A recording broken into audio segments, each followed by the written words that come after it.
नमस्तेऽस्तु महामाये श्रीपीठे सुरपूजिते शङ्खचक्रगदाहस्ते महालक्ष्मी नमोऽस्तु ते।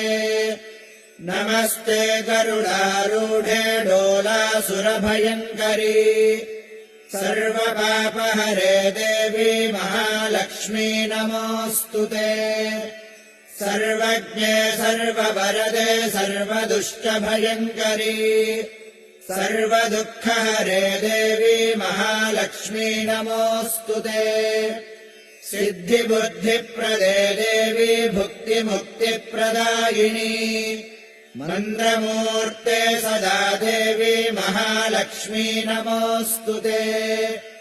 आद्यन्तरहिते देवी आदिशक्तिमहेश्वरी योगज्ञे योगसम्भूते महालक्ष्मी नमोऽस्तु ते। स्थूलसूक्ष्मे महारौद्रे महाशक्ति महोदरे महापापहरे देवी महालक्ष्मी नमोऽस्तु ते। पद्मासनस्थिते देवी